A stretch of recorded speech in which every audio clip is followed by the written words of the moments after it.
Welcome back to the Whiskey and Wisdom, everybody. This is your co-host, Tyler Y'all, and today I am with Chris Kellum. And our special guest today is Leigh Roberts. Thank you so much for going on. And if you've noticed, we were laughing at the beginning of the intro. And I'll let Chris take it away. Go ahead, Chris.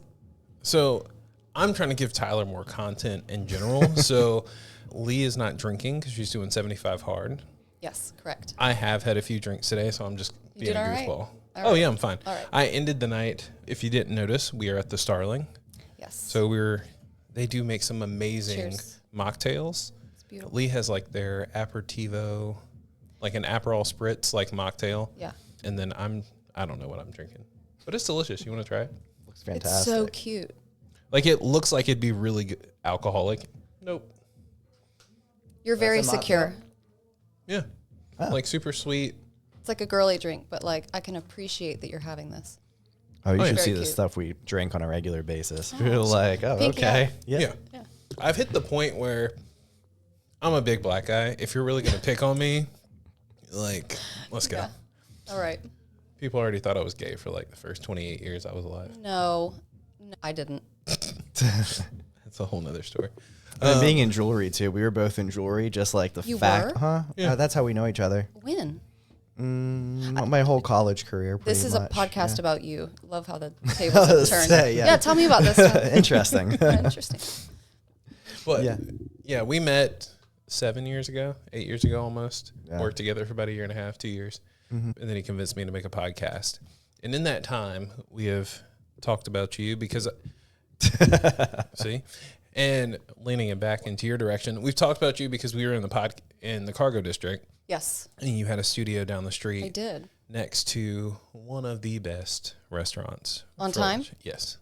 That was solid. Oh, I Yeah. didn't know that either. Yeah. Well, they were just getting, renovations done kind of halfway into my occupancy of the space. So I didn't really get to enjoy too much on time. But Yeah. I was a little late to that. Right. It's all good. But in real life, so we'll start from the beginning. Tell us a little about yourself. You can start as early as you want or as late as you want. I was debating what direction to take this, but because, I could totally start childhood. Yeah. Or I could just say right now. But right now, I think I'm a different person than I used to be. And I've done a lot of changing, and we can get into that in further discussion. But I am, a photographer is my occupation. Okay. I'm also an artist, and I have a son, Henry. And, I just, that's what I do, and that's kind of, my purpose, being a mother. So that's really just like the super short answer there. But who someone is, there's so much more to that. Like your identity. Like when someone asks you, like, if you ask yourself, like, who am I?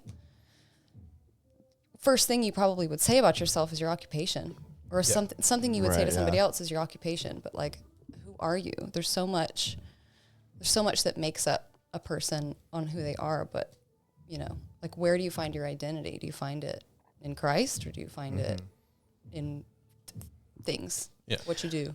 Yeah. So I like your answer to that, and that actually makes me want to take the podcast in a slightly different direction and start the first question with one that we typically have at the end. Okay. But I'm going to change it just ever so slightly. So typically we ask, what's your definition of success? And you can take that any which direction you want to, but I want to change it just ever so slightly, and especially since we're at the beginning of the year, and ask, what would you like to experience this year? What would I'm dropping things. I'm sorry. I'm a little bit of a klutz. Like I've actually walked slam into glass doors and just kept on going. Can you ask that question again? Because I just distracted myself with this No, spill. you're good. What would you like to experience this year? This year, 2025, it's going to be a big year. I just know it. Major changes are occurring in the world. What I want to experience, and I think a lot of people kind of introspect into their own bubble of like me. But I think, and I'll answer that. I've got selfish answers for sure. I've had really strange goals recently of like, starting a garden and maybe having a couple chickens in my backyard. I'm becoming that girl. Who am I? You're a millennial. Yeah, I know. We're here. My parents have chickens, and my kids have chickens that they have over there, and they've named them and everything. So that's not too far off. Look, I mean, the apple bottom jeans and the black eyeliner and everything, everywhere we've been in the past has led us to this point. So I get it. But what I want to experience is kind of I think that a lot of people crave a fullness of life. And how do you achieve that? And most people will start with, what are they doing at home? And then they'll go out and be like, well, what are we doing with family? And then they'll expand that and say, well, what am I doing for other people? For me at home, it's, I've, something in me changed a long time, not too long ago actually, but if 5 years is a long time ago, something in me changed, or the beginning of that change, where I started to see the importance of my role as a woman and my femininity and what God has created me to be and do. And part of that is becoming a really good homemaker. And my mom is a great example of that. She is also a great example of being a breadwinner. And that's a phenomenal story. You know, Neil, she's a powerhouse, one of my heroes. She's phenomenal. But I was handed the silver spoon, and it's not their fault. And I didn't know kind of how to become who I needed to be when it comes to some of those roles, because it was never a challenge given to me. Right. So I think more of that, becoming a better homemaker and really creating peace in my home, creating a better experience for clients in my line of work. I think that client experience is one of the most important pieces of the puzzle of business. I think that's the extent of, and really just consistently making memories with the people who I care most about. So Henry, my parents, my very tiny circle of friends, Pete. I'm dating somebody. His name's Pete. If I told you what he did, I'd have to kill you. Oh. Yeah. Yeah. So we already know. Yeah. Yes. You already All know. right. Got it. No, but I've got a really good circle, but it's so funny now that I have. It's weird when I look back. I have to try this. Excuse me. Oh, yeah, please. Let us know how it is. It's cute. It's cute. You like it? Yeah. I don't want to spill this, so I'm going to set this down. I had to completely level out my life when it comes to the people I chose to surround me. Like, your friends and the people you allow in your circle are so important, you know, and there's people who, like, you just love to be around, but are they good for you? Right. Do they make you a better person? Is it iron sharpening iron? You know, and some of those people you just have to kind of continue to love, but in a different way. Right. But I had to, like, start from ground zero, you know, a couple years ago. And I am now I'm so glad I did that. I didn't really do it by choice, I don't think, but it just sort of happened that way.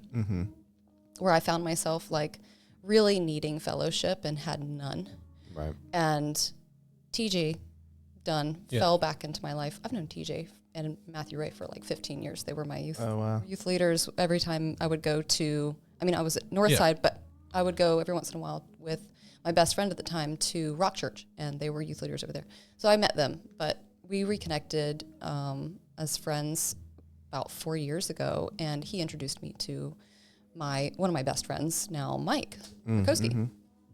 And between, you know, reconnecting with them and getting into their circle, because they are people who really, I'm sorry, this is my first podcast. I don't know what I'm doing. They really know how to curate people around them. And if I can do what they're doing, I'll be all right. Yeah. Which is, so she mentioned this, so I'm going to go with it. Go for it. So in general, we are two people who grew up in church. We did. And it's one of those things where you're in church and you're around the same people for years. Some people go in, some people go out. And I think that is a perfect spot where people realize like, hey, I'm used to a big group, but how do I grow? And I think stepping out of it, unfortunately, I left a long time ago, but I realized that curating a group of people that are actually going to help you, like you mentioned, no matter when you do it in your life, is exactly what everyone needs. Because we're all used to like that big group sitting in class at school, 20 to 30 people, sitting in Sunday school, sitting in church service. There's a lot of people around you, but are they all helping you grow? Well, I think even beyond that too, just knowing that you're probably going to have to like trim the bush every once in a while too, right? Because at some point you're going to hit that next level where those people brought you, and not to forget the people below you, but to find the new people to help bring you to the next level as well. So not just like the one time in life where you decide to like bring those people around you, but always thinking like, who are the best people for me at this stage in life, are very important too. But to take that and bring it into another question, because it seems like it's very instrumental in your life, is what was the catalyst about that couple to 5 years ago that you're like, you know what, something needs to change here? And why did you decide to do that? And what were those steps that you took in order to make those changes? I wasn't really going to get too far into that because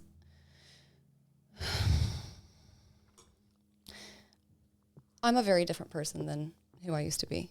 Mm-hmm. And that occurred in two phases, actually.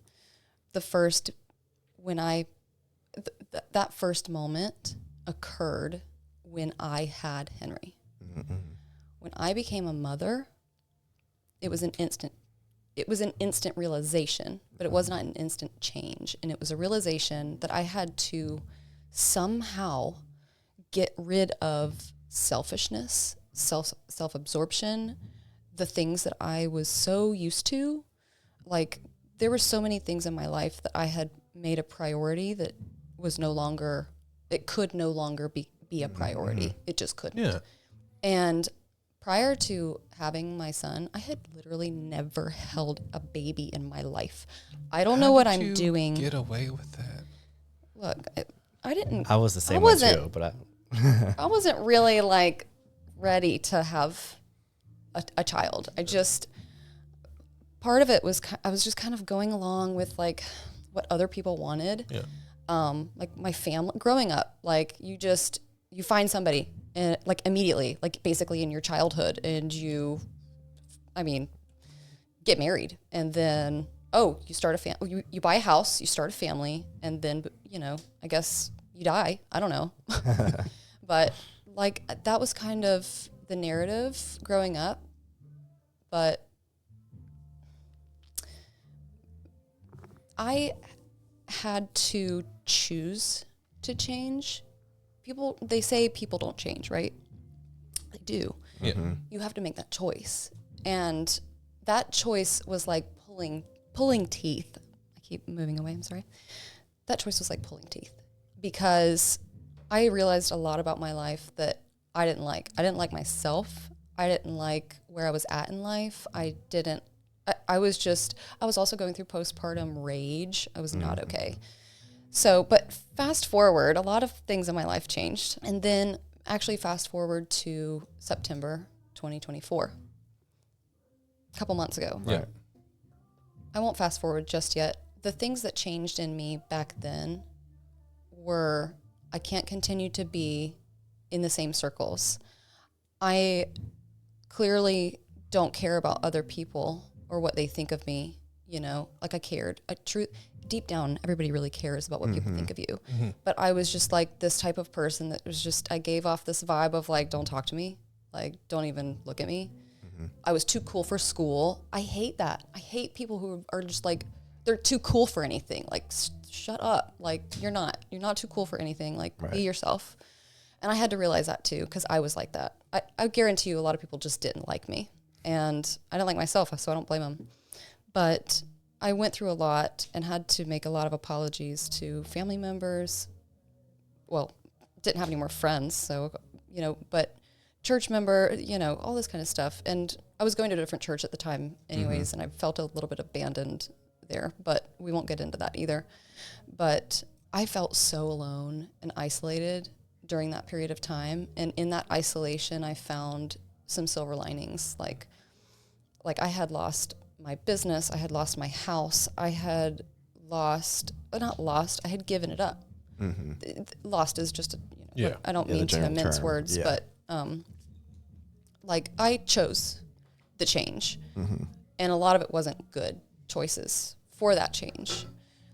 But there's so much. See what I mean? Each train of thought I can go down is a bottomless pit of information that just makes up, who somebody is, or the journey to become like who they are. But let me gather my train of thought.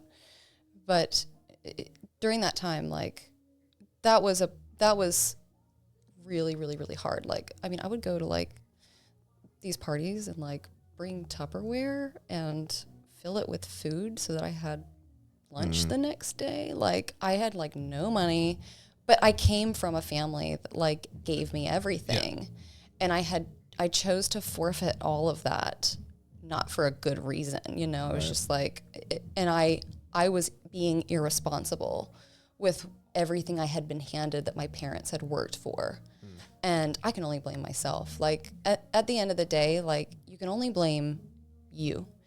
I don't believe in victimhood. And that's because of like, my mother has an incredible story and I don't know if I have her permission to tell it, but the bottom line is like, I've known a lot of people who have been through hell and back, and they don't make the excuse of, well, they did that to me, so that's why I'm this way. So I don't believe in that. But no, like I made my bed and laid in it, that's for sure. But climbing out of that, fast forward to finally September of last year, all of a sudden and this gets into some health stuff, and I'll try to be quick, but I experienced like one of the most intense heart palpitation, like dizzy spells. I've never experienced anything like that. All of a sudden, I'm driving to get Henry from school, and I'm like, oh no, like, what is this feeling? My heart, I feel like I'm having a heart attack. Like your heart my heart went from 55 beats resting to 170. Wow. Like that. And it feels like you're running a marathon. You don't know when it's going to quit. Yeah. Oh, and by the way, your lungs can't get oxygen. You can't pump oxygenated blood to the rest of your body. So my vision goes, and I'm like, I'm not going to make it. I'm not going to make it. Like I pull over, I call Pete. I'm like, Pete, like, I need you to come help me get Henry. And he doesn't usually get Henry. I like to go get my son. Right. It's not that he can't, but I'm like, okay, it's just safer for I'm not going to put my child in jeopardy. Right. So he gets Henry, and I'm like, oh, I gotta go to the ER. Yeah. I don't do stuff like that. Okay. I go to the ER. They're like, you're fine. Fast forward 2:00 in the morning, it's happening again. And I'm like, I drive myself to the ER at 2:00 in the morning that morning. So I'm there like back to back. They tell me like I'm stable and I'm fine, but something's so wrong. And I was there till about 7:30 that morning, and got fluids in me. They ran some tests, and I'm like, okay, I guess I'm going home. Fast forward to the beginning of November, this happens again. And in between that span of time, I'm kind of off. I still have this brain fog that like won't go away. But I had this brain fog and other symptoms which just don't feel good, like something's so off. And as a woman dealing with it, I think it messed with like hormone imbalances and all that kind of stuff. That's crazy.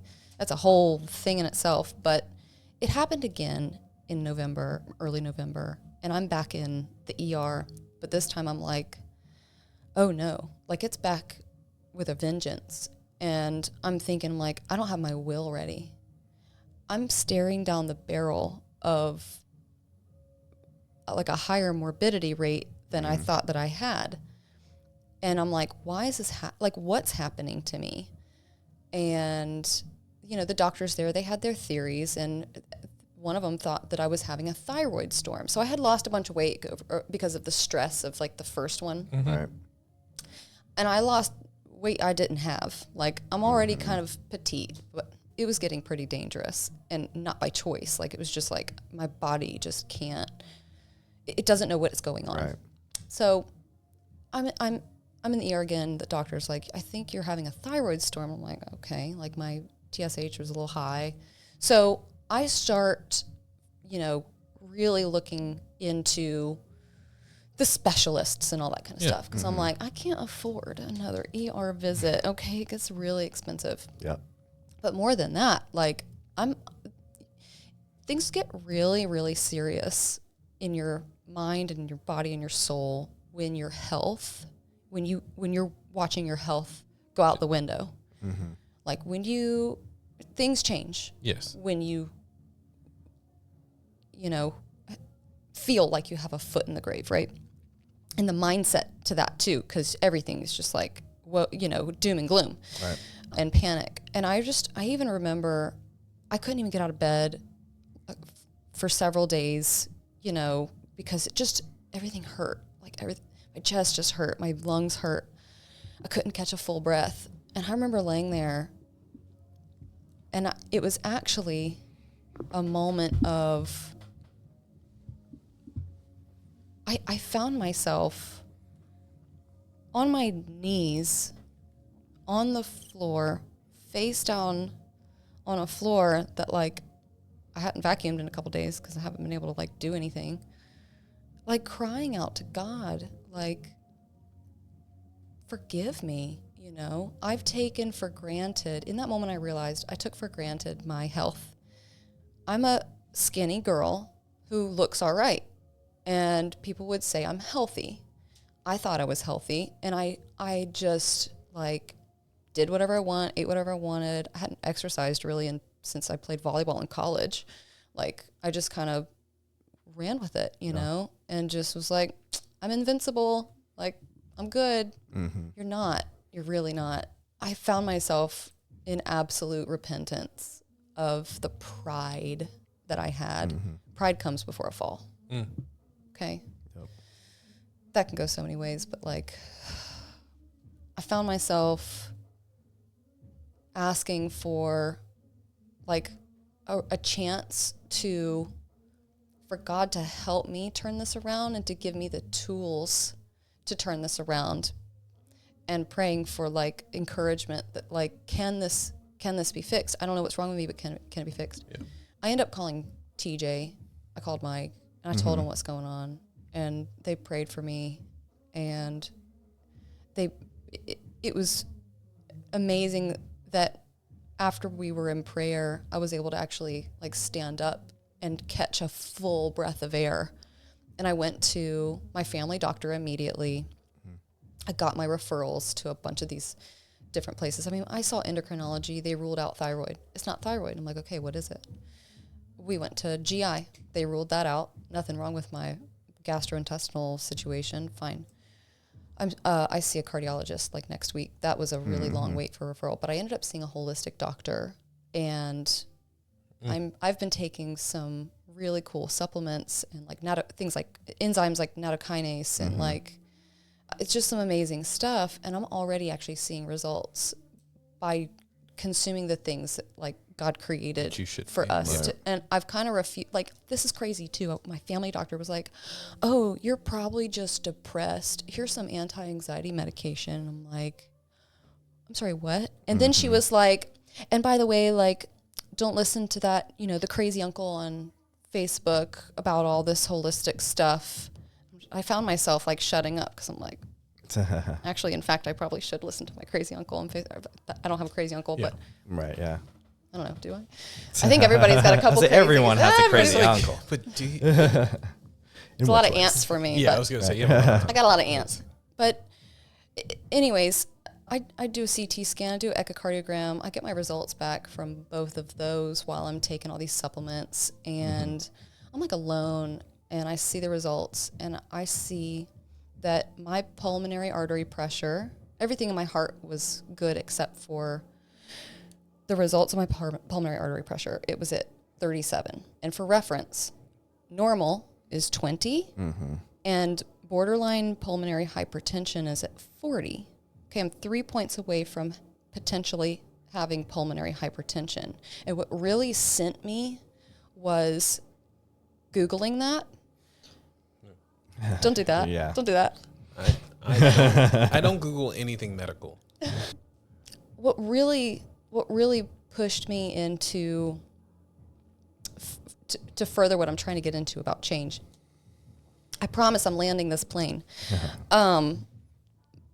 Was seeing that when people are diagnosed with pulmonary hypertension, the statistics are that they don't live past 3 years after diagnosis.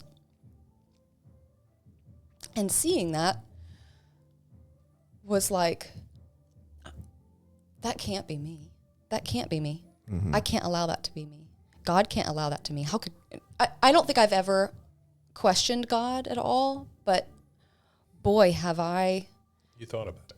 I thought about it. Mm-hmm. But I can't question God because I did this to myself. I had lived a sedentary lifestyle for 10 years. I ate whatever the heck I wanted to eat.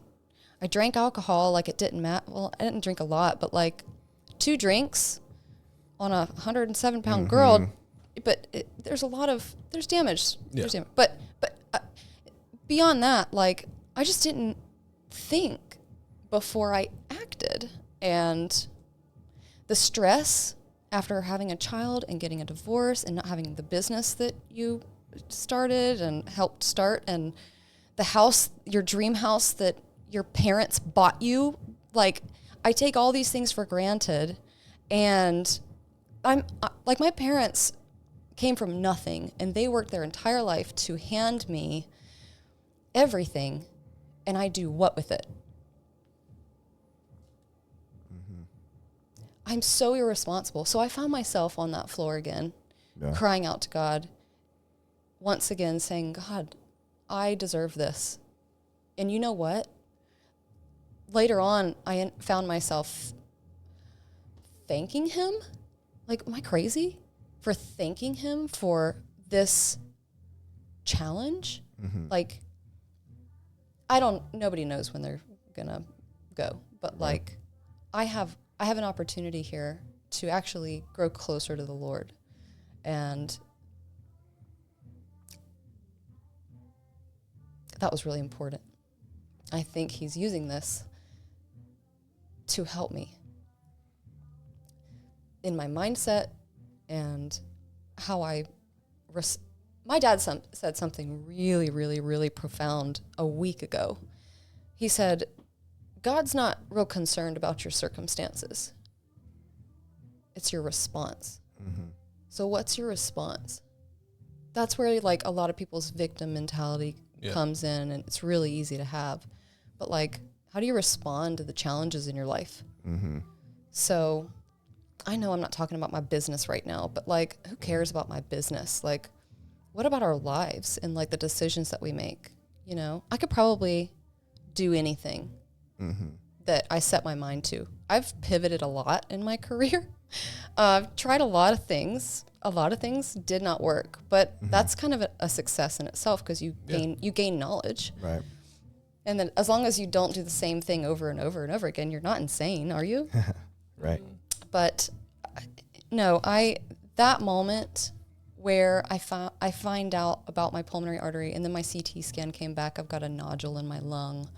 I don't know where these things came from or how it happened, but I've done a lot of crying. I'm a crier. But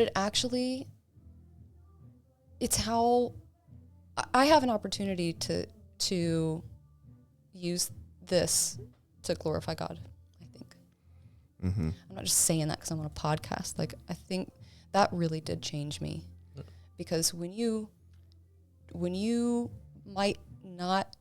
think in your head, what if I don't make it past 3 years from now? Mm-hmm. I have a child to look after. And I thought to myself, I'm like, God, in the Bible it says, honor your father and mother, for your days will be long on the earth. I thought about that verse immediately, and I'm like, oh no, I have not honored my father and my mother. Where are my days going? But they honored theirs, and Henry's innocent. Like, I found myself asking God, will you keep me around for them and how they've honored you? you know, I think this is my chance to do that again. So phase 1 of change occurred, you know, in order to, I think, I don't know, prepare me for more. Yeah. Or to reset, to level me out. And then phase 2 launches me into who God created me to be. Because like I said, like, yeah, I'm a photographer, but like, who am I? Mm-hmm. Do I find my identity in Christ? Because if I find my identity in Christ, I have supposedly integrity, all the characteristics of God. So like, if all of a sudden God's like, you're not going to be a photographer anymore, you're going to go do this over here, I should still be the same person, unchanged, because I find my identity in Christ. And I can go do that with the success that God gives me, unknowing what that's going to be, and still be the same person. Since all that, have you read the book of Job? A long time ago. I read the whole Bible front to cover a long time ago. Yeah. I mean, I went to WCA. I applaud you. It was a long time ago. I have not gone front to back. It was a lot. We read our Bibles every day in school. I went to WCA, for crying out loud. Mm-hmm. Like, Yeah, no, I couldn't do that. it's a really cool milestone. Yeah. I applaud you. I mean, It was forced upon me. That was an interesting school. It was. And as a 31-year-old mother, looking back at when I was like 19, 20, this and that, I'm like, I'm never sending my kid to a school like that. They were mean. My frontal cortex has developed. I realize the benefit of some of the really structured things like that and biblical principles that, you know, are good for life, for anybody, believer or not. So I just bring it up because it was very similar where like he had everything, like supposedly like God had given him everything. And then the devil was like, Job. Yeah. It was like, hey, well, you know, well, you give him everything. No wonder he has an easy life. And then it's like, okay, fine, take it all. And then kind of the progression beyond that. So it made me think of that as well too. He was probably more righteous in that decision. I was not. So I was not the correlation, but the experiences, and also too, there was times he wanted to curse his name as well. Yeah. So like it's a human trait, right? And Yes. And to what you were saying too, I had the opportunity to give like a small-ish speech, and 2 of them, but one was more gauged toward what you were talking about. But like challenge equaling change. So there is really only one way to change, right? And it's through challenge. So whether that's self-imposed or imposed upon you. Is the only way to do it. Yeah, it's up to you if you're going to change it or not. Yeah. So, and to Chris's point, I applaud you for realizing that. I appreciate that. Because like that's the number one biggest hurdle is just realizing that there is something that needs to be changed and now taking the steps to do it. Well, I don't want to be prideful in that at all. I have been, trust me, I've been humbled. I have been humbled. Like I used to brag about being a skinny girl, you know, like I haven't worked out in 10 years. I don't need to. Like, why would I do that? Why would I do that? Some of the things I've said and done, I'm just like, I'm such an idiot. So anyways. We're pointing out, because you kind of mentioned this earlier, it's hard. There are some people who never change. And those are the people that don't look at things that have happened in their life, and they tend to either have a victim mentality or they sit around and are like, okay, like everything's okay how it is. Yeah. Even if it's not. Yeah. And then there's other people who see a catalyst and they accept it and try and change from that. Mm-hmm. And point being is that people from your past shouldn't assume that you were the same person that you were. I sure previously, hope not. And that you've especially grown. I've grown a lot. Yep. I've grown a lot through a lot of things. And the people that I have surrounded myself with have helped me grow immensely. I mean, Mike, TJ, my parents. I got to give it up for my parents. They've helped me a lot. I very much value my relationship with my parents. And that's special. Not a lot of people have that kind of relationship with their parents. Have they retired yet? They finally retired. No, like, but the wisdom that I have, I mean, it came from the people I surrounded. Whatever wisdom I have has come from them. The stupidity, though, is that's half and half. That's half me and half the people I surrounded myself with. No, I wish it was more like 2% or skim. Right. I don't know. I like that. No, terrible. Like, are mom jokes a thing? Like they're Yes. worse than dad Oh, no, jokes because they don't really make sense. Or they're I like understood where you were intellectual. going. I got it Thank too. you. Yeah. No, but like even the wisdom that I believe all wisdom originates from God, and the people you choose to surround yourself with, if they have wisdom, it's coming from that origin. So I think that God speaks through them to you to give you that wisdom. So like when we ask for it and when we fellowship with other people that we should be around, you know, Yeah. And I think if you're around the right people, you will grow you will. because they're pushing you Yes. versus surrounding yourself with the wrong people. Like Tyler and I used to work together, obviously, and the growth that we've seen, even though we don't work together anymore, where I still see what Tyler's doing, and I'm like, okay, so he's doing this, I should push myself. And I see what Brittany's doing, and we're like, okay, so she's doing this. And if you surround yourself, even if you don't see each other all the time, Yeah. those people are there to help push you to grow. Yeah. But if you don't make that choice, you don't see the wisdom in growing and getting better. Yeah. So, Yeah. do you want me to ask a silly question now? Because we got real serious. I know. There's a lot of serious I was stuff. waiting for Chris's. I was Oh, like, yeah, so this I is have- about time. I have all of these silly questions. All right. So, You prepared for this, didn't you? Oh my gosh. no. Scared. Okay. You've Known me for a long time. One so. thing for certain, two things for sure. I don't ever plan for anything when it comes to the podcast, anyways. I planned for about 8 scenarios. Oh, yeah, no, I'm not. Is that terrible? She came on and she was like, I have these different things. I was like, it's going to go in a completely different direction. We're So good. just Yeah. throw it out the window. Okay, so for those who don't know, me and Leigh grew up. We grew up. We grew up on like parallel highways. This is my analogy because people are like, oh yeah, we grew up together, and they're like, well, we were in the same area, but we went down totally separate paths. So like difference between I-40 and taking like college. Like it diverts in North Chase, and I-40 you're going 70 miles an hour, and then you're going up North College and it's like 55 and you got to stop and hit a bunch of stoplights. So you're going towards the same direction, Yeah. but slowly different, totally different paths. So fun question. Yes. Where'd you play volleyball at? Well, after playing at WCA, and I played like travel ball, they had junior Olympic teams. Yeah. I got a scholarship, a couple of offers from different places, but I ended up playing in Rochester, New York at a college called Roberts. Last name. Okay, that's what. So And for I those was who like- didn't know. Yeah. I So played let's up there. just- It was Well, very going cold. to Rochester was the first mistake. Going to Rochester was my first mistake. So cold. It was very cold. But no, I'm glad I did that.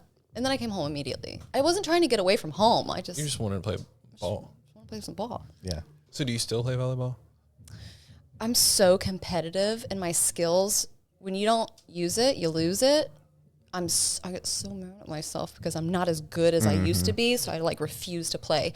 Tennis though, because I've never played tennis and I can use volleyball like skills to play tennis, I've picked up tennis. Oh, not pickleball? Not about to ask. pickleball. Tennis is more of a workout, and I need that. I've recently started working out. Yeah, I mean, you kind of have to. I have to. I'm doing 75 hard. Right. So no alcohol. 2 45-minute workouts. One has to be outside. And y'all know the rule. I'm not even going Yes. to go through the rules. Yeah. Whatever. So, what has been, well, because one of the things in 75 Hard is read a book. Yeah. What 10 have pages. you chosen to read? Well, right now, because I'm seeking, like I said, tools to help me heal. And one of my conversations with Mike, it was the conversation I had with Mike after I found out about the nodule in and I call him in hysterics. I'm just like, Mike, I found out yet another thing beyond my pulmonary artery giving me trouble, and I was crying. So I'm kind of making light of it, I guess, but it was very serious. I'm like, Mike, like, I'm just really calling. Could you just pray for me? Just pray for me, please. And he was like, this is not a coincidence that you called me. Right now, I am listening to a book by Dr. Stephen Gundry, a former heart surgeon, cardiologist, and Immunologist. immunologist. Thank you. And he quit all of that because he realized he could help people heal before they get to the table under the knife with what they consume, the food that they eat. Everything can heal you depending on what you consume. And it has to do with lectins. I highly recommend the book called The Plant Paradox by Dr. Stephen Gundry. Changing my life. It's phenomenal. So I'm listening to that. I'm reading 10 chapters of the Bible every day. I want to. Okay. 10 pages or 10 chapters? 10 chapters. Right? That's a Well, that- if you're Sometimes seeing the it's- episode, I'm making a big face because I understand that a chapter and a page are very different Right, yeah. when it comes to I've the been Bible. doing 10 chapters and it ended up being more pages or less. I'm going to Yeah, just it's do 10 probably- pages. I was Why like, am I 10 not doing that? I was like, 10 chapters is definitely do a more lot than more 10 pages. I do a Just lot some of things pages, that yeah. don't make sense. So, yeah. Well, that's No, understandable. I'll do that, but Okay. And then, yes. So that's what I'm reading. okay. I'm reading the Bible and I'm listening to an audiobook, but because I'm listening to the audiobook, it doesn't count as reading 10 pages. Right. So I'll pick a couple in Psalms and Proverbs and then another book that I don't know much about or something that prompts me from my YouVersion app or Yeah. something like that. I do highly recommend reading Andy Frisella's book that he wrote about 75 Hard. When I read it before the first time or while doing the first time 75 Hard, it definitely changed my perspective of what I was doing and why I was doing it. And it just really kind of puts in perspective. And it also kind of tells you, is this the first time you're doing 75 Hard? Yes. Okay. It also kind of tells you along the way too, like, this is kind of what you will experience, which is extremely helpful for me. Cause like at the second week, you're like, okay, screw this. Like, this is hard. Well, I actually kind of started implementing half of what 75 Hard is about in December because of what I'm going through. And so it really wasn't when 75 Hard began, January 2nd, we all started Mike did, Right. TJ's not doing it. Who else is doing it? When we all started doing 75 Hard, it was already kind of in place. And all I had to do was add an extra workout. And I began following Stephen Gundry's plant paradox diet. Protocol. Yeah. I wasn't having any sugar, so I had already cut that out. I was having sugar, but I wasn't having any alcohol. I pretty much stopped drinking in December. I actually don't know. I don't think I'll ever drink again, to be honest. I mean, I don't need it. we I enjoy don't it. shame. There's no shame. Oh, yeah. No, I don't really. I don't know. I don't really care one And way or the other. honestly, after the first year we were not good when it comes to consumption of alcohol. It was a lot. Oh, was it a lot? It was a lot. Oh no. And but you had some good episodes. Did you have to? Did you have to dump some? Like, If you oh go no. back and listen to like episode 10, yeah, it gets off the rails. Oh, dear. It's weird. Last year we were like, we're finally tailoring this in, and then now we're like, okay, we drink on the podcast and like at some random times, but that's about it. How did we get on this train? You were talking about. which train? It was his random question. That was a random question. Have you? We were talking about like church and like we've known each other for like 20 years, haven't we? Yes. So I met you back in the day. We both grew Back up. in the day. What'd you used to call me, Chris? Oh, same it. Oh yeah, That was close. That was close. What is it? episode 10 was Oh. Elder Email Hours. Oh. The co-host. Let's see. The real joke. So, Let's hear it. I mean, And he fumbled. if you all even the know mic me, the fell answer over. is Leigh was nicknamed Jailbait, mostly because everyone's like, Chris, you can't talk to the girl. She's way younger than you. And I'm like, well, first off, I'm not stupid. I think I was like 15, something like that. I don't know. We don't know. It doesn't matter. One, I didn't date really before 16, if my mom asked. I didn't date anybody before You 16. and some others nicknamed me Jailbait. It's just like, I did not nickname you then. who did that? I, It doesn't matter. It doesn't matter. but besides the point, like- I just sit back and I'm like, yes, it's because she's pretty. And everyone's like, don't do it. And I'm like, That was pre-glow up, so I appreciate that. Everybody made fun of me, so that was like kind of the nicest thing ever. yeah. It was interesting. I'll take the backhand compliment. I'll take the backhand compliment. I don't care. I don't care. It was the funny thing because like I always saw her and I'm like, oh, she's cool.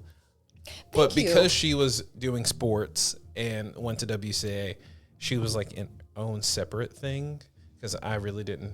I did not go to WCA. That I was not my vibe. I thought I was great growing up. Like, I thought I was fun. I just was unique. I was just different. Very I don't know. unique. Yes, thank you, Chris, for the commentary. No, I'm just kidding. No, I was weird. I was weird. Weird is good. Yes. Weird is good when you're that age. People should be weird. These kids these days, these middle schoolers, they're so normal, and I hate it. Oh, yeah. I hate it. My wife talks about that all the time too. I was like, she was weird, like, where do these people but- come from? Who do they think they are? Like, But the problem is because we were weird, it allowed us to enjoy being weird, and then we look younger than we are. but kids are nicer nowadays, though. I think. No. I was just I don't talking think to a so. girl, and I don't know what I think she had red hair. I was like, people make fun of you? They're like, no, they love it. I'm like, where was that when I was in school? Well, red hair is like definitely in. It's in now. Yeah, when I was in like middle school and high school, people made It was fun of like so- people with red hair. It was brutal. I didn't, but I mean, the names. That's actually why I think I did so well playing sports. 'Cause you Was wanted to get your because frustrations out. well, this was really immature, but who isn't at this age, I guess. But I found that one of the only ways I could get other people to like me or to want to be around me or to talk to me or give me praise was be the absolute best at something. And so Right. I took like volleyball. Like I was like voted the #1 player in North Carolina in 2010 and 2011 in all the high schools. So like I was really, really, really good. And I'm like, man, like maybe people will respect me. Maybe people will like me. Maybe I'll finally get invited to go do the things that all the other juniors and seniors are going to do. Like That's I never kinda got boring. invited to stuff. But everybody just wants to fit in at that age. I mean, I will say that was the time when I started like transitioning out of church. Oh.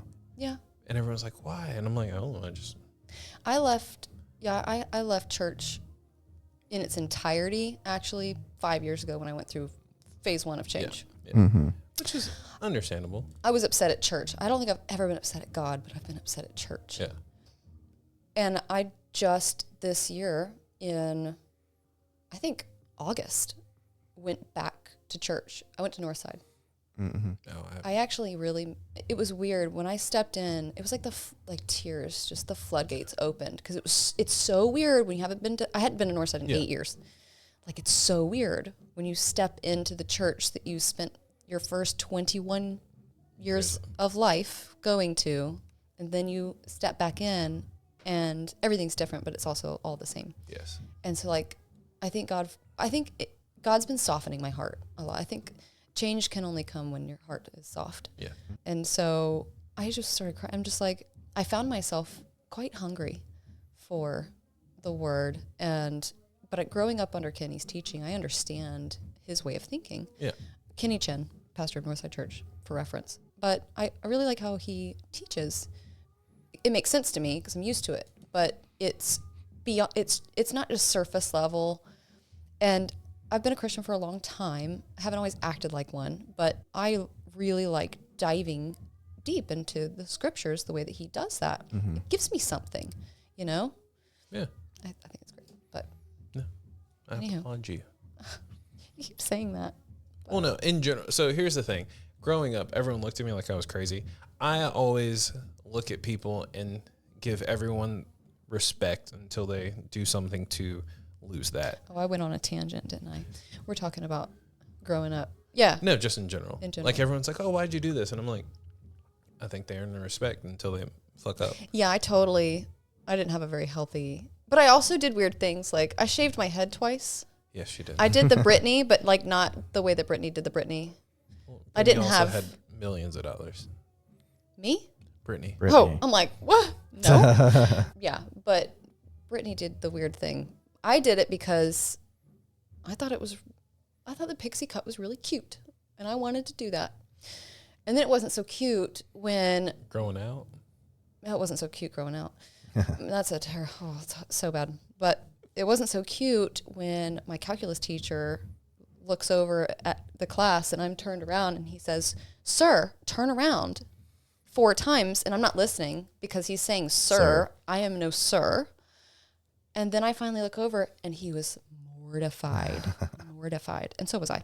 Because then everybody else just had another reason to make fun of me. I was so sick of being made fun of. I think that was also part of what made me turn in. Okay, everybody's responsible for their own actions, but it gave me an excuse to be someone I shouldn't be. It gave me an excuse to be mean, rude, don't talk to me, I'm cooler than you, get out of my face. And it's not okay. But it was fuel for the angst. Yep. Fuel for that fire. It was fuel for that fire. You know? I had to give a reason for this. Yes. No. All right. So, well, actually pretty serious. Last question. Second to last question. Yes, for yes, you. yes. All right. We got you ready. I'm ready. If you could tell your younger self one thing. Oh, God. Just one? Yeah. Oh, man. And this is how we realize when people listen to the podcast. Right. Oh. Oh, no. Why? We ask this at the end of every episode. No, this was a joke because we picked on her about it before the Okay. episode. Yeah. If I could tell my younger self one thing, there's so many things. How do people choose the answer to this question? They come back multiple times. Right. I think it would be to not. Like, I would want to tell my younger self.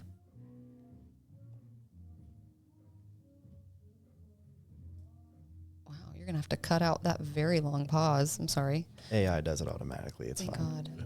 God. Well, Or you can just put the Jeopardy music in, one or the other. yeah. Anything that's not like actually copyright.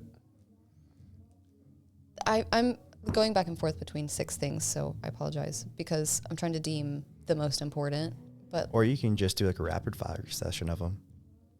oh my gosh, like, be kind always, because the whole saying of like you never know what someone else is going through. Right. Yeah. So it's just that plays into selfishness, right? So many people are so selfish in their younger versions of themselves. So that, to honor my parents, because they know. They already know. And it's funny because like my dad was like, you'll understand when you become a parent. I get it now. I get it, sort of. I mean, he's only 4, but gosh, don't be so cool. Don't be cool. Just enjoy. Soak it in. Be a kid. I love that one. It's a good one. Yeah. We haven't had that one before. That one's good. Really? Mm-hmm. Oh, That one's good. Original. you can keep it. Yeah. Trademark. Yeah. Gosh, we didn't talk about my business at all. I'm not here to talk about business. I'm here to talk about whatever y'all want to talk about. That's fine. There's another one you should listen to. Another one of Chris's friends, Asia. Asia? Where'd she work? Not here. Anymore. I know Wait. in Asia. How old are you? 31. You're a little bit older than her. Okay. She went to Laney. She went to Laney. Worked at Buckle with me. You worked at Buckle. Me? Yeah. Nice. See? That's why I said most people thought I was gay for 28 years. Just check off. Oh, I wouldn't have thought that. I still wouldn't have thought that. My Is- first job was Forever 21. What was your first job? Me? Carolina Barbecue. What was your first job? I mowed lawns for my neighborhood. Oh man, that's what I would have told my younger self, was to start a business and buy see. Bitcoin. Yeah. I did that, and then I started a DJing company, and then someone convinced me to work at Old Navy, and I did that for like 3 months, and I was like, I'm making more money DJing, so I did that, and then I went to college, and then I did jewelry for almost 10 years. Yeah. We're fancy like that. You guys are so fancy. I bet you guys have a lot of jewelry. No. No. Well, we've collected like stuff from earning things and whatnot. Do they still do that? Mm-hmm. See? That reminds me, I Okay. need to do paperwork. Oh no. But where do you want people to follow you on social? See all Yes. your artwork, your Yes. photographies. Yeah, I'm also an artist. I do that. Back-to-back artists. Yeah. I mean, we I can split like them up. It don't matter. No, I mean, I like it. Art influences my photography for sure. It always has. Like I didn't go to school for photography. I just kind of was handed a camera to second shoot a wedding, and they were like, "Here's $100." I'm like, "Sweet!" Like, Awesome. That was awesome. I miss those days. Right? $100 went a long way back then, though. It was 2014. Yeah. Yeah. I guess You could get a full week's of groceries for that. I was like, well, no, I was second shooting in like 08. So Oh, you were? yeah. My first photography job technically was a wedding. I remember Chris is an old man. I mean, Yeah. Yeah. I forgot that you did some of that.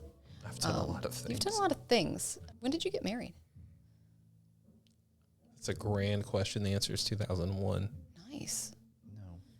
Have I really not seen No. you since then? Or did you just, you were just married and I just didn't know? 2021. I was like, He's the beta.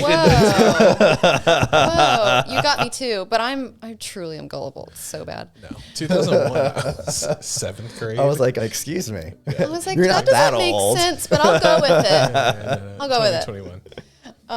Confidence. You know what? Confidence is key. Yes. I will You've seen confidently me- walk off a cliff. Okay? Be like, I meant to do that. There's a parachute down there. Yeah. There's a Right. river. We're fine. Yeah. No, you've seen me twice. Last time was at Feast. And you Yes. were like, you want to come on the podcast? And I was like, nope. Yes. Yeah. Yeah. That was Feast. Yeah. It was a good time. Yeah. You going next year? I don't know either. So what are your should. socials? What? So what are Oh, your my socials. See, I can't do this. I can't do this. She's as bad as I am. I'm really bad. I'm really bad. Leigh Roberts photo. Easy enough. That's it. Leigh Roberts photo. And then website is LeighRobertsPhoto.com. Perfect. Cool. Thank you, Leigh. You're welcome. We'll have to have you back on. There's Aw, how am I so gonna much do more to this now? say. I know. We'll have you back on.